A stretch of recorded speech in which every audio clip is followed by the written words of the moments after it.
Hello and welcome back to the page. I'm your host, Ashriel Moore, the ambassador of the African Diaspora Collective right here in Israel. You all blew my phone up yesterday. After the video that we uploaded yesterday, clearly there is interest in shining a light on the realities that people of African ancestry are experiencing, not only in Israel, but in the entire region.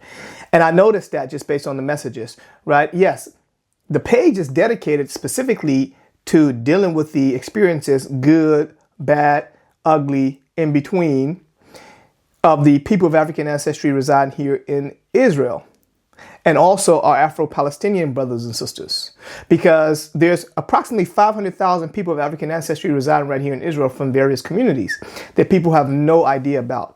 And I know most people are more focused on the wars, on the conflict, on all of those things. We can talk about those things too, which I have spoken about. But I'm more interested in highlighting the experiences of our people on this side of the world, because we hear about everything else in the media, but we don't hear at all about the experiences of people of African ancestry in Israel. So most people are not even aware of the fact that there is such a large community of African people or people of African ancestry here in Israel. We're talking about Beta Israel-Ethiopian community, in the African Hebrew Israelite community, in the Afro-Bedouins and Afro-Palestinians and African-American Jews and asylum seekers from Sudan and Eritrea, and Igbos and Ghanaians and Togolese and Senegalese. And, all these communities are residing right here in Israel, but people have no idea that we even exist. So I'm going to put the focus on that. Nonetheless, following up on the video that I uploaded yesterday, I received an unimaginable amount of videos with people saying, see, this is another one. This is another one. This is another one. Please discuss this one. Please, shine some light on this one. So I'm just going to be choosing some of them randomly and continue to speak about them. This time I have another video of a sister who's sharing her experience this time in Dubai. Let's listen to it and then we'll speak about it afterwards. Hi guys, so it's me again. So yesterday I did a video about racism in Dubai, especially when it comes to house hunting, and that video was taken down. So I'll be doing the same video again today. Yes. So in that video I tried to find out if it's basically only me that faces this particular problem, because I face a lot of problems when I'm doing house hunting.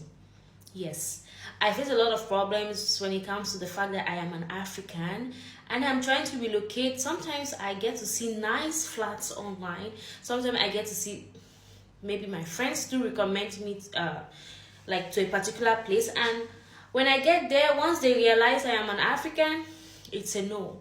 Yes, they'll tell me it's either taken or they don't give out their flats to Africans and stuff like that. Sometimes I see the ones online and I chat up these people or agents, and once they'll ask, where are you from? Once I mention I am African, I normally don't even tell them where I come from, generally, specifically, I don't say my country, I just say I am from Africa. And they'll say, no, it's only for Kabayans, it's only for Indians and stuff like that. The racism is just too much. I am going to pay you for this house. Yeah, I'm not renting this house for free. I am my goodness. So I just want to find out, is this happening just to me or to other Africans in this country? Because this is basically pure racism. I can't be looking for a flat or a house and then we will talk and talk, things are going fine, and once you get to the point where I mention my nationality or I mention the continent I come from, that's Africa, everything goes bad. Everything goes sour, from 10 to 0.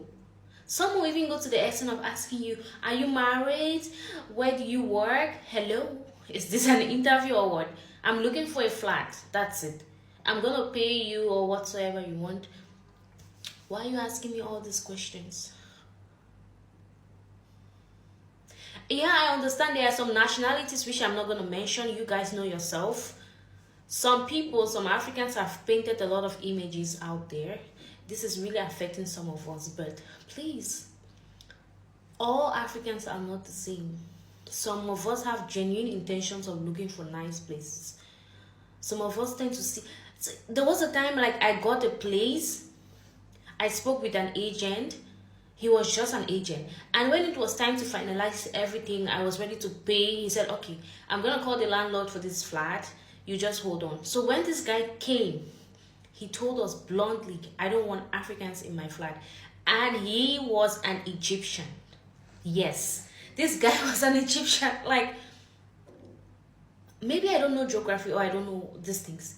Where's Egypt? Egypt is in Africa. But this guy told me and my husband that he doesn't want Africans in his flat. I really felt so bad, but I was like, nevertheless, I will obviously get the place because not everyone is racist. But trust me, I face a lot of racism when I'm trying to relocate to somewhere else, when I'm trying to move out from my house and I want to get another one. I see a lot of nice houses, but there are specific nationalities that only them can get these places. Once you mention the fact that you're from this country in Africa, or you're from Africa, or they see me, they don't want. They are not interested. They don't want to give their flat to African. So guys, drop your suggestions in the comment section. Like, if any of you have experienced this before, maybe I am overreacting. Yeah, I want to know if I am overreacting or something. Because this is something that has really been bothering me, especially here in UAE, Dubai. I live in Abu Dhabi now. Yes, so I know a lot of people face the same issue in Dubai. And I'm here in Abu Dhabi now. This, trust me, I never expected this to be happening here also, but oh my goodness. So let's first of all say this. I don't know what the requirements are in the UAE or in other Gulf states to be able or to qualify to rent an apartment. I don't know but I'm guessing, possibly that you should be able to prove a few things. One, that you have the capability of paying. Number two, you probably would need to put down some type of deposit. Number three, you may need to give possibly, I don't know. Again, I'm just guessing just generally how these things work in places in the world.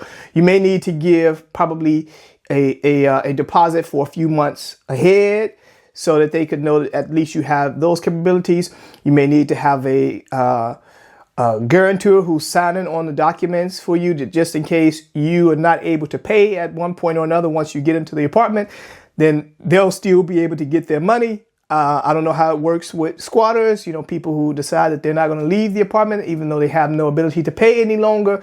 I don't know what all the laws are in the UAE in this regard. But I do know that one of the requirements are not that you should not be of a specific skin hue. I know that one of the requirements should not be that if you are from a specific continent or you belong to a specific race of people, then you should not qualify to be able to rent an apartment in the United Arab Emirates. I mean, I could, maybe I'm wrong, but I'm guessing that should not be one of the requirements or two of the requirements to be able to qualify to be able to rent an apartment.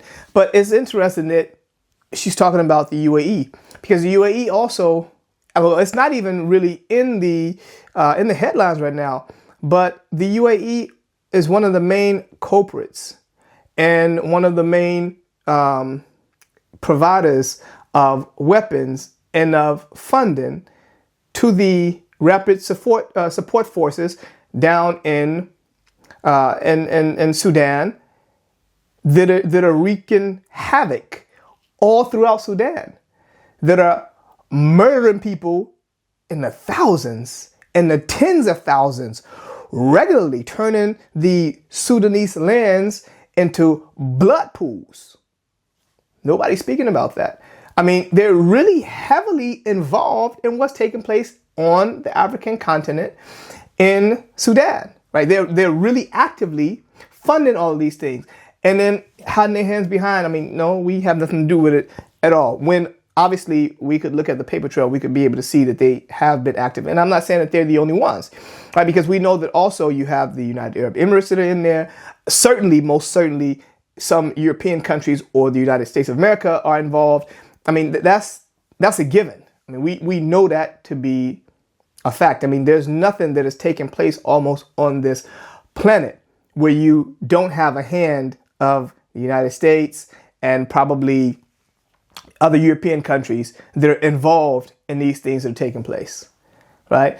And I'm just thinking about it. You know, it actually takes me back to a story that I was hearing from one of my friends who are here in Israel, right? Sudanese asylum seekers who were organizing themselves to go out and to protest, right? To protest in front of the embassy of the United Arab Emirates here in Israel against their involvement in what's taking place in Sudan. And the UAE called Israel asking that they don't allow them to go out and to protest because that's going to bring shame, I guess, to the United Arab Emirates. And so because the United Arab Emirates had signed on the Abraham Accords with Israel, then diplomatically, you know, allowing those type of things to happen in Israel is not really good for them. Who cares about the diplomatic aspect besides, you know, on higher levels? I mean, we're talking about innocent people whose family members and friends and relatives and others are being slaughtered wholesale in the Sudan, and these people who are here in Israel who fled the atrocities that are taking place there can't even go out to protest against it. So this was taken actually to the Supreme Court. They hadn't made a decision just yet as to if to allow these people to go out and to protest, but I see no reason that they would not allow them to go out and to protest against what's taking place in the United Arab Emirates. But nonetheless, we also know that there are a lot of African migrants who are finding their way over to the UAE, not on their own, right? They're being invited. Their organizations, their peoples who are actively going out and fetching these people, promising them the world. And then once they make it to the UAE, it's a totally different story altogether. Once again, taking their passports, forcing them into this crazy type of labor, right? Enslavement, practically. Harassing them, right? Physically abusing them. You're hearing stories about people who are losing their lives. And these things are just not making it to the media. Very interesting. These things are not making it to the media. Nobody's really hearing about these stories, these atrocious stories that are actually taking place in the UAE. But the only thing that you actually hear about are people who are going to the UAE, to the, what do you call it? The Burj Khalifa and other places and taking pictures and enjoying. And I was there. I actually went to visit a few years ago myself as well. I mean, it was okay. I wouldn't go back. But nonetheless, to hear about these experiences and to see how they're involved and what's taking place on the African continent, it just shows, it really shows that from the highest level down to the lowest level, these things are part and parcel of the society that is there, unfortunately. Part and parcel of the society. And people don't really discuss these things. I mean, we try and shy away from this specific topic, again, trying to uphold this false reality of a brotherhood or relationship between black and brown people. And so because we have been oppressed at the hands of Europeans, the both of us, right, then we want to make sure that we maintain some type of relationship just between the both of us so that we could be stronger against our oppressor. But that's a very interesting look, because in actuality, Arab peoples are also the oppressors of people of African ancestry, no less than Europeans. But they're just a little more, well, in the West, right, in the Western countries and other places that are outside this region, they're a little covert with it. But in this region, the overt there is brazen. I mean, they're taking pride in it. They don't really even care like that. I mean, it is what it is. Yeah, this is a reality, and you just have to deal with the reality. And that takes me to the book that I have here, The Destruction of the Black Civilization, by our brother Chancellor Williams. And he says something very interesting, which I want to read on page 34. This is 4 points that he has here. The fourth point. The fourth point says that Asian imperialism, though rarely ever mentioned, was and still is even more devastating for the African people than that of either Europe or America. The Arabs' white superiority complex is not one whit less than that of Europe or America, although their strategy of brotherhood deceives naive blacks. So people of African ancestry in the world are deceived into this idea of brotherhood with people who obviously are not different at all from Europeans and from the American system, American people, with this white superiority complex looking at people of African ancestry. But for some odd reason, we bought into the idea that these people are actually, our supporters, they are our brothers, they are this. And so we need to actually work hand in hand with them. Like, again, I said, when you see what's taking place on the African continent, how people of African ancestry are being slaughtered, and they're the culprits. You also see how they're treating people of African ancestry in this region, right, where people of African ancestry are not as strong as they could be had they been in other societies that have different systems in place, that these people who are here are not the majority and their systems are not as these systems are here, right, where there's practically nothing you can do about these situations. And nobody really wants to anger the Arab countries, the Arab peoples, because they're the ones who are producing a significant amount of oil for the world that most of the world economic systems are in dire need of. And so those are not the people that you actually want to anger, right? You want to keep them in your back pocket. You want to be the best of friends with them so that you could always have access to that oil supply that they're producing, that they're providing to the world. And so you don't want to, those are not the people you want to actually anger. So they could practically do whatever it is they want to do. And then they just kind of dingle, those petrodollars in the face of America, Europe, African countries, whoever. And then that causes everybody to actually be quiet. And it's interesting also when you look at the North African countries, again, we're talking about countries that Arab peoples are not really native to. The people who you see actually today, these are people who are not native to these areas. But nonetheless, we have accepted this idea of all of this being part of the Arab world.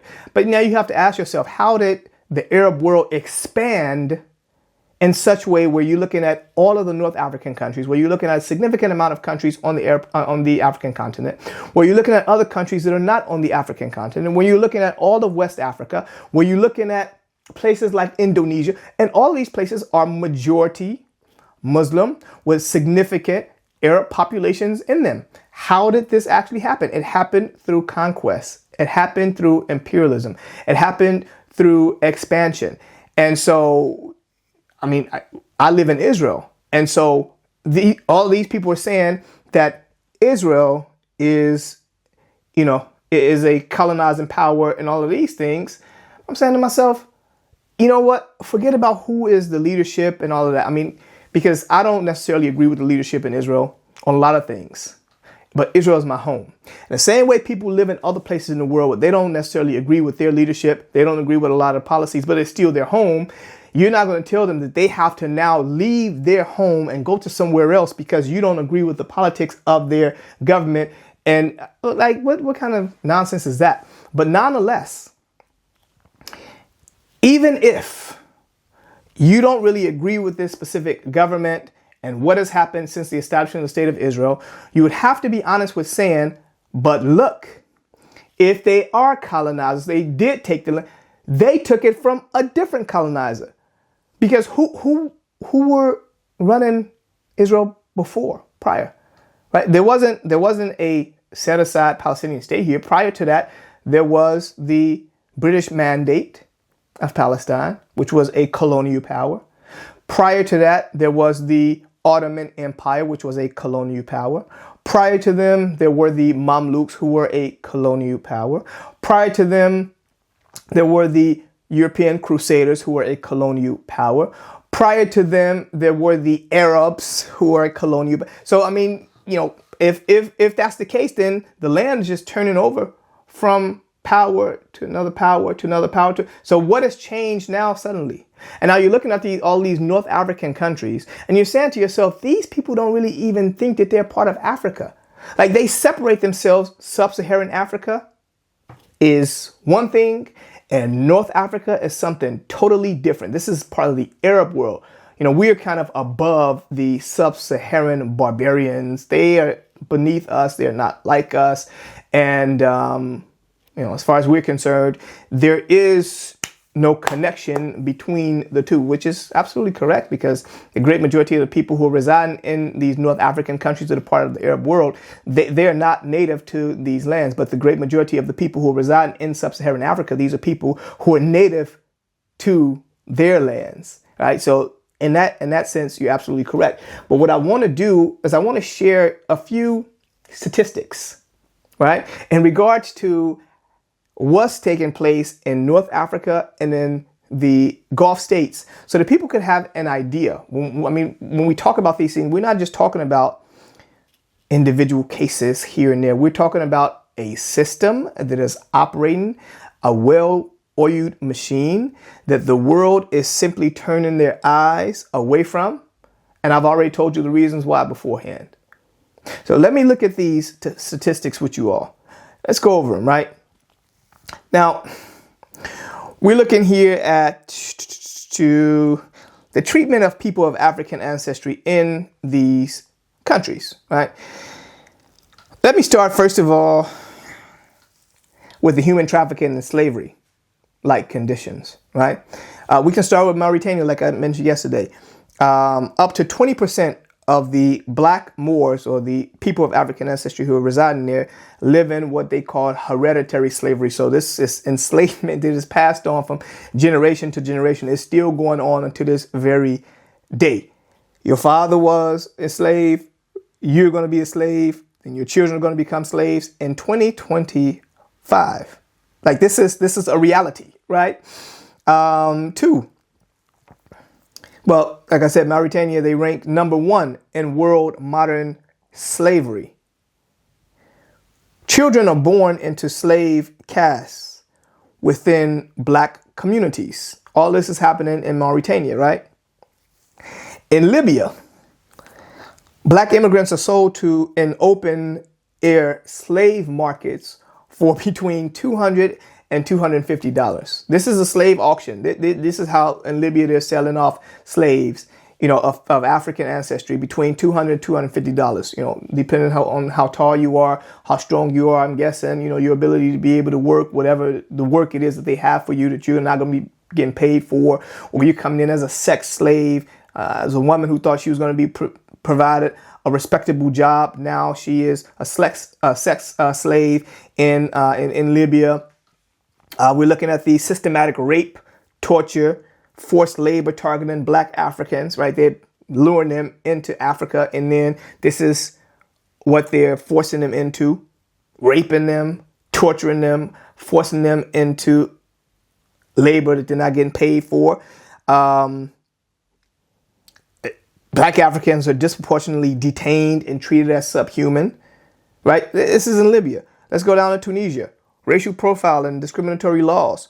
56% of Black Tunisians report regular discrimination. Like 0.5% of the Black society, or the African people in Tunisia experience regular discrimination. It has become part of the society, right? Mob attacks and expulsion of Black Africans from Tunisia. Police disproportionately targeting sub-Saharan Africans. This is things that are just happening all throughout. Now, we know that these things are happening in European countries. We hear about the police brutality and violence in America. We know about these things also happening in Israel, because I live here. But we don't hear about these things in African states. No, Algeria. Daily arbitrary arrests of Black migrants for no reason whatsoever. You just arresting them. 1/3 of Algerians do not want sub-Saharan Africans as neighbors. Black migrants are dumped in desert border zones, forced expulsions, like get out of Algeria, and you just find your way from here. We're just going to dump you off out here in the desert and you just find your way around. These things are crazy. Morocco, 66% of sub-Saharan migrants report racial harassments. Police disproportionately stop black migrants for ID checks. For no reason. Landlords, employers discriminate against black Africans. I mean, these are just regular things in the Gulf states. 80 to 95% of domestic workers are black Africans or South Asians who are being treated horribly, like I said, practically enslaved. Widespread passport confiscation, unpaid wages, physical and sexual abuse. Ethiopian women face the worst abuse. 1 out of 3 women are beaten. 1 out of 4 are sexually assaulted. Saudi Arabia, specifically 5,000 plus Ethiopian migrants are killed or tortured at the border, or have been up until now. Nobody's really talking about this. Racial slurs like Abid, slave, and Kapsha are commonly used towards these people. Black migrants are kept in overcrowded, abusive detention centers. I mean, these things just think black skin considered a social disadvantage in Tunisia, Morocco, Algeria, Egypt. Racial slurs like Abid, like I said, these things have become part of the norm in these societies. And for some odd reason, we just don't. I mean, we just ignore these things. And then you go so far as to think that you collaborating with them is the best bet for people of African ancestry wherever we are. You believe that an organization, and I'm talking specifically about Israel because this is where I live, an organization like Hamas who's targeting everybody who reside here, including people of African ancestry. And as a matter of fact, after doing what they did on October 7th to people of African ancestry, I mean, they were overly aggressive, a little more cruel, you know what I mean? Dealing with people of African ancestry. And we really think that these people are our friends, are our partners, because they're talking to us in vernacular that we actually recognize as a result of experiences that we've had all throughout the generations. And so certain words trigger certain reactions inside of us. And so when we hear those certain words, even if they're just a manipulative, or they're being used in a manipulative way in order to trigger something in us, to cause us to automatically support whatever it is they're talking about without going deeper into it. They know to use those specific words because these are propaganda tools that were given to them by, various entities in the past, like, for example, the communists, to speak specifically towards our feelings, and they know that they can be able to arouse something in us. And that's what they've been doing up until now. And that's why our brother Chancellor Williams said that that's the biggest threat to people of African ancestry, because we don't even recognize it. We don't even see it. We're blind. We're blindsided by it. And we're thinking that we're doing the right thing by collaborating with some people who we refer to as, the oppressed in the world, or whoever oppressed worldwide and all these things. But the reality is very, very, very different in this area when you live here. You would have to rewire your brain to understand the realities in this region, coming from the West and coming from African countries or whatnot, because it is very different.